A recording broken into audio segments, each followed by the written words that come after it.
خاتم الأنبياء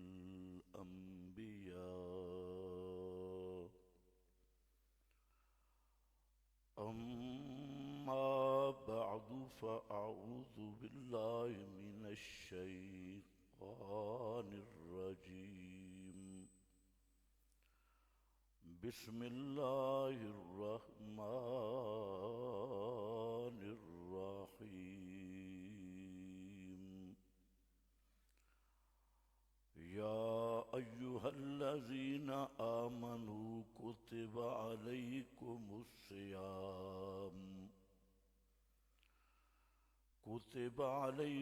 الصيام كما كتب على الذين من قبلكم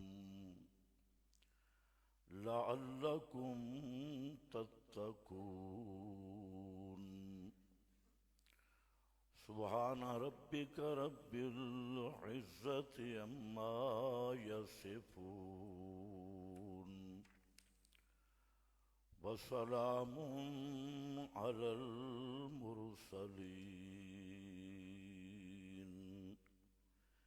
والحمد لله رب العالمين۔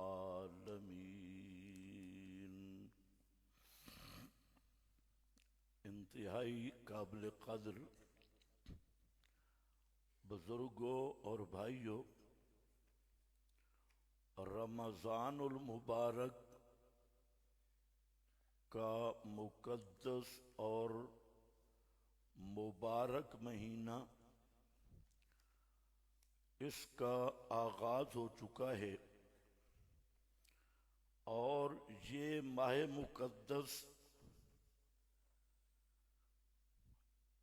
اس کے برکات اور اس میں اہل ایمان پر انعامات بہت زیادہ ہیں۔ یہ ایک ایسا مہینہ ہے کہ جس میں اہل ایمان کو اپنی زندگی کے جائزہ لینے کا موقع دیا جاتا ہے کہ سال بھر میں کیا کیا اور اب آئندہ کا لائحہ عمل کیا ہے۔ تو یہ ایک جائزہ والا مہینہ ہے، اور اس میں اہل ایمان کو اپنے گناہ اور غلطیاں دھونے کا موقع بھی ملتا ہے، اور آئندہ کے لیے عمل کا عزم اور جذبہ بھی ملتا ہے۔ تو رمضان المبارک کا مہینہ، اس کی ایک ایک گھڑی اللہ کے ہاں بہت بابرکت اور بہت فضیلت والی ہے۔ تو اس مہینہ سے جتنا ہو سکے برکات اور اللہ تعالیٰ کے انعامات کے حصول کی بھرپور کوشش کرنی چاہیے، اور اس مہینہ کو اپنی زندگی کے انقلاب کا مقدمہ قرار دے کر اپنے پورے اعمال، اخلاق اور عقائد کا جائزہ لینا چاہیے۔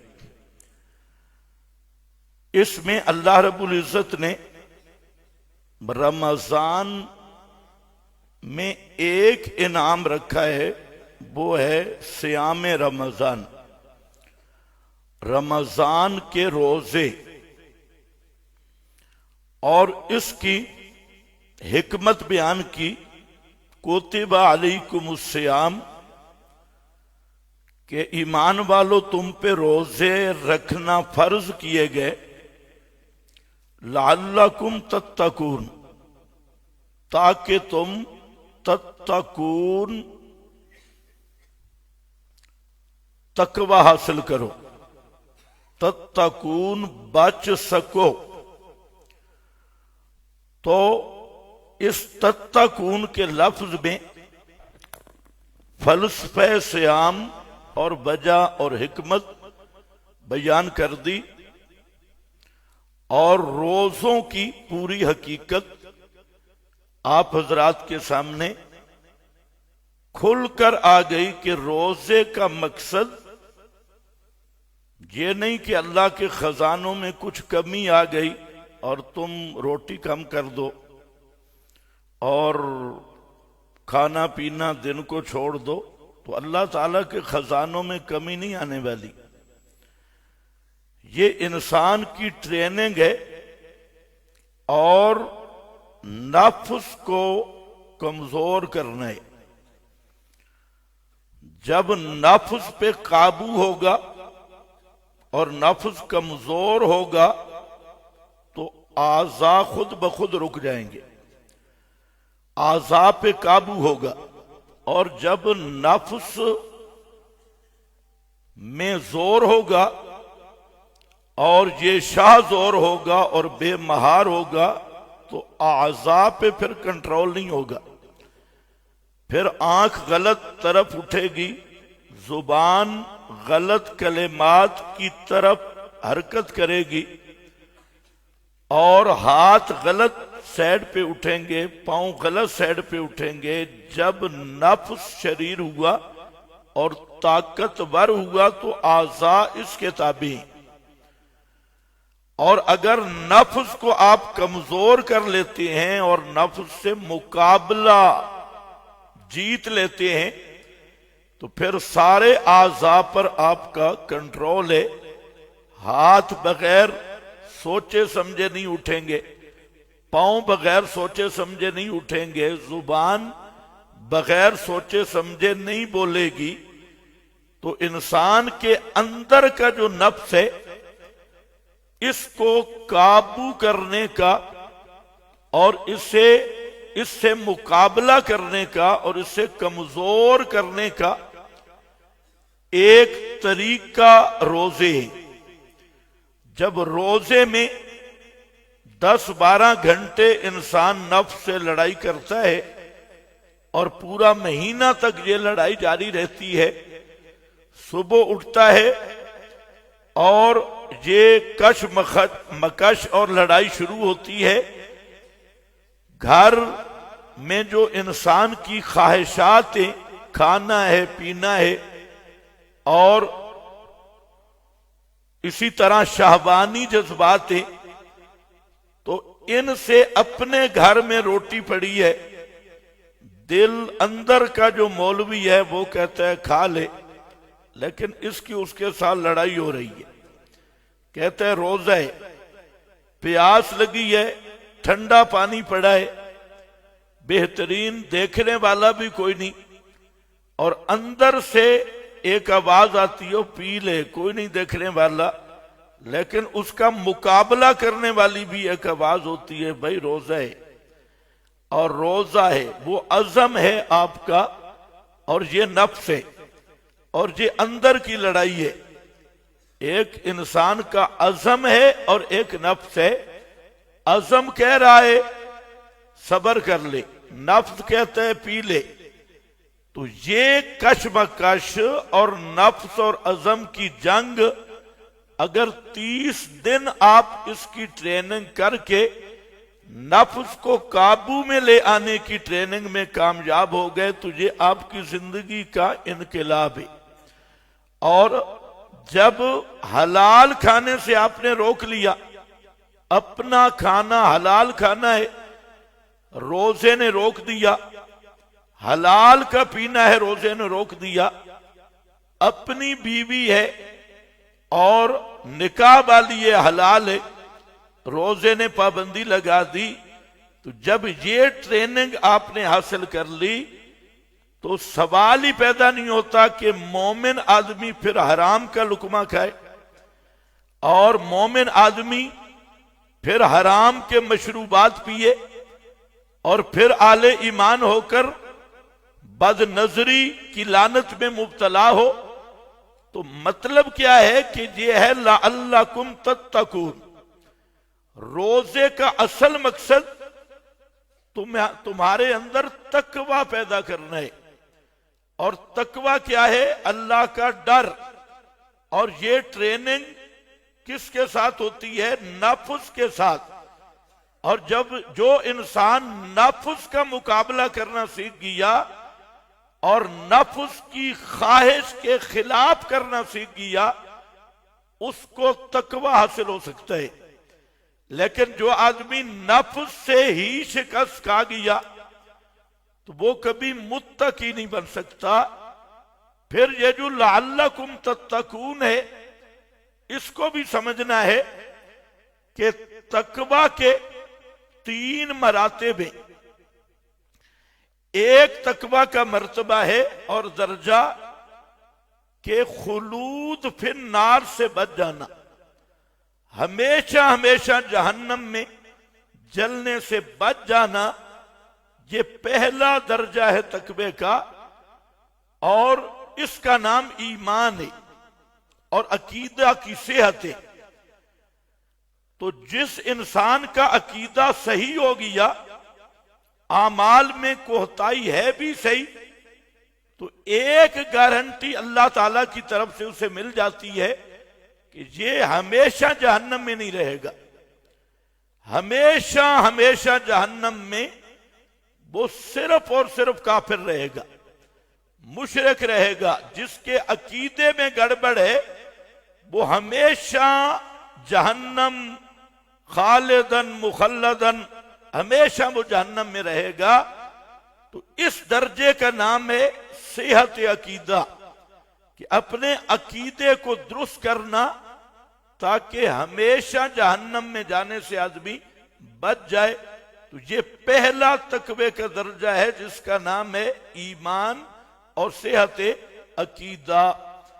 اگر خدا نہ خواستہ عقیدے میں گڑبڑ آئی تو اس مقام پہ کوئی رعایت نہیں. ایک ذرہ سا بھی عقیدہ گڑبڑ ہوا تو اللہ کے ہاں وہ آدمی جتنے اعمال بھی کرے، سب کے سب اعمال تباہ و برباد ہیں.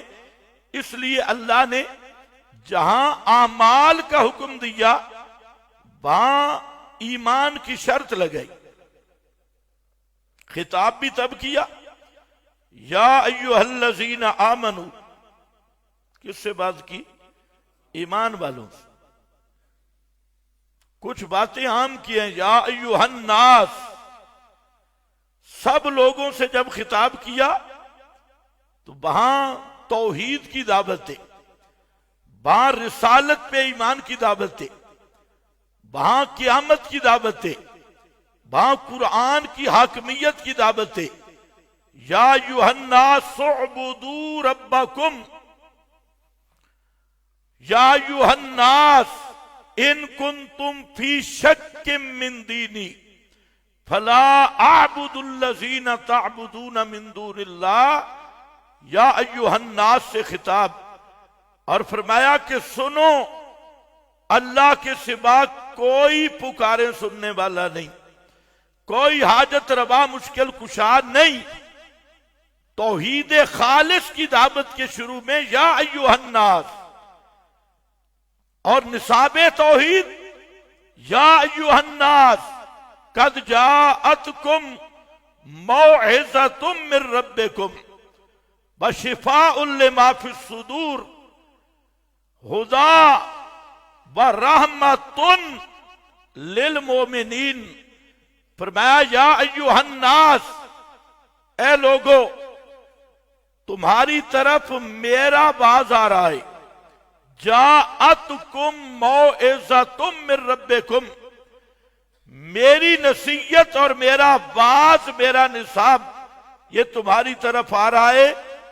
اب مولویوں کے واز بھی ختم، پیروں کے واز بھی ختم، اب دور چل پڑا وہ ہے قد جاءتکم موعظۃ من ربکم. سارے علم اب نیچے رہ گئے، اب اللہ کا بھیجا ہوا علم قرآن آ گیا. اور جہاں پر بھی فرمایا یا ایھا الناس، یہودی بھی عیسائی بھی اور قیامت تک آنے والے تمام کائنات کو اعلان کر کے بتا دیا کہ اب مولویوں کی قراتیں ختم، اب آ گیا اقرا بسم ربک الذی خلق، اب دور قرآن کا چل پڑا، ساری کتابیں منسوخ، سارے نصاب منسوخ، پچھلی ساری شریعتیں منسوخ اور پچھلے سارے نظام وہ کل عدم ہو گئے، اب وہی کام ہوگا جو میرا قرآن کہے گا۔ قد جاءتکم، سب کو خطاب کیا، پھر فرمایا قل یا ایھا الناس انی رسول اللہ الیکم جمیعا، رسالت کی بات آئی تو اے کائنات کے تمام لوگوں، قیامت تک کے لیے خطاب کہ انی رسول اللہ علیکم جمیعا، میں تم سب کی طرف اللہ کا رسول ہوں۔ توحید عقیدہ ہے،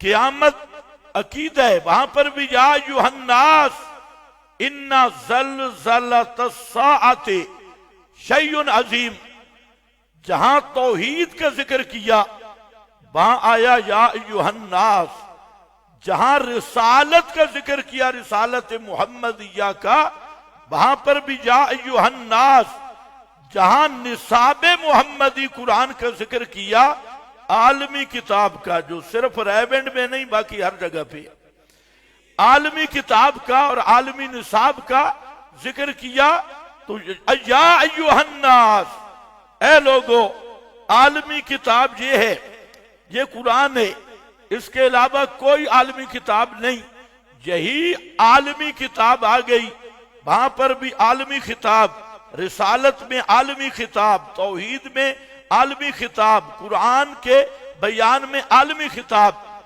لیکن جب بات آئی نماز کی، روزے کی، درود کی، حج کی، اب عالمی خطاب ختم ہو گیا، اب ایک نیا خطاب ہے، یا ایھا الذین آمنوا، یا ایھا الذین آمنوا اقیموا الصلاۃ، اے ایمان والو، یہ نماز والا حکم ہر ایک کو نہیں ہے، یہ صرف ان کو ہے جو آمنو آمنو آمنو، جو مان گئے قرآن والا مسئلہ اور جن کا عقیدہ صحیح ہو گیا۔ آمنو ان سے خطاب ہے، اقیم الصلاۃ، نماز قائم کرنی ہے، آتوا الزکاۃ، زکوٰۃ ادا کرنی ہے، اور کیا ہے، صیام رمضان کتب علیکم الصیام، اس کے بھی شروع میں فرمایا یا ایھا الذین آمنوا، اے ایمان والو روزے تم نے رکھنے ہیں، اے ایمان والو نماز تم نے پڑھنی ہے، اے ایمان والو زکوٰۃ تم نے دینی ہے۔ یہاں یا ایھا الناس بھی نہیں ہے، جہاں یا اہل الکتاب بھی نہیں ہے، یہاں یا ایھا الذین اوتوا الکتاب بھی نہیں ہے، یہاں شرط ہے نماز وہ پڑھے گا جس کا عقیدہ صحیح ہو، نماز اس کی قبول ہوگی سب سے پہلے عقیدہ ایمان صحیح ہو، اسی لیے فرمایا من عمل صالحا من ذکر او انثی وہو مؤمن فہو مؤمن، جس آدمی مرد ہو عورت ہو جو بھی نیک عمل کرے گا، عمل صالحا، عمل نیک ہو وہ کرے، بشرطے کہ مومن ہو، شرط یہ ہے کہ ایمان ہو، اگر ایمان نہیں تو کوئی عمل بھی قابل قبول نہیں۔ اس طرف کچھ توجہ ہے، اس طرف کوئی نہیں توجہ کرتا، باروں بار فضائل ہے، تو اس لیے یاد رکھ لے کہ تقوی کا سب سے پہلا درجہ وہ ہے ایمان، اور ایمان کے بغیر کوئی عبادت نہیں، کوئی عمل صالح نہیں، اور کسی عمل میں وزن نہیں۔ خود اللہ نے فرمایا حبطت اعمالہم فلا نقیم لہم یوم القیامت وزنا، قیامت والے دن اعمال کی گنتی تو ہونی نہیں، یہ تو وزن ہونا ہے۔ نضع الموازین القسط لیوم القیامہ، اور فرمایا کہ حبطت اعمالہم، بڑے بڑے عمل کرنے والے سب اعمال تباہ برباد ہو گئے، اور ہیں کون؟ یہ کس کے اعمال برباد؟ افحسب الذین کفروا افحسب الذین کفروا ان یتخذوا عبادی من دونی اولیاء، یہ کون لوگ ہیں؟ افحسب الذین کفروا، یہ سورۃ الکہف کا آخری رکوع ہے، پہلی آیت ہے۔ کیا خیال ہے ان لوگوں کا جنہوں نے کفر کیا؟ یا اللہ وہ کون کافر ہیں، کیا کفر کیا ہے؟ فرمایا ان یتخذوا عبادی من دونی اولیاء، یہ وہ کافر جنہوں نے میرے خاص بندوں کو، بتوں کو نہیں، عبادی میرے مقربین کو، میرے خاص بندوں کو میرے سوا حاجت روا بنا لیا، اولیاء مشکل کشا بنا لیا، اور سمیع ما فوق الاسباب سمجھ لیا۔ ان کافروں کی بات کر رہا ہوں۔ افحسب الذین کفروا ان یتخذوا عبادی من دونی اولیاء۔ آج کل تمہیں کہا جاتا ہے کافر وہ ہوتے ہیں جو بت کو پکارے۔ پرانے مشرک جو تھے نا وہ بتوں کے پجاری تھے، اس لیے مشرک تھے۔ اور ہم تو کہتے ہیں صدقے یا رسول اللہ، ہم تو کہتے ہیں مولا علی مدد، ہم تو کہتے ہیں بابا علی حجویری، امام بری فلاں، ہم تو اللہ والوں کے پکارنے والے ہیں۔ اور مشرک وہ ہوتا ہے جو بتوں کو پکارے، پتھروں کو پکارے، ڈنڈیوں کو پکارے، کنڈیوں کو پکارے۔ اور ہم تو کس کو پکارتے ہیں؟ اللہ کے پیاروں کو۔ اس لیے ہم مشرک نہیں، مشرک صرف ابو جہل تھا۔ کہتے ہیں نہیں کہتے؟ اور جی ہم تو علی کو پکارتے ہیں، مولا علی کو، غازی عباس کو، علمبردار کو، پنج تن پاک کو۔ اس آیت میں ذرا غور کرنا، ان یتخذوا عبادی من دونی اولیاء، یہ ان کافروں کی بات ہے جو میرے بندوں کو میرے سوا کارساز سمجھ کے پکارتے ہیں۔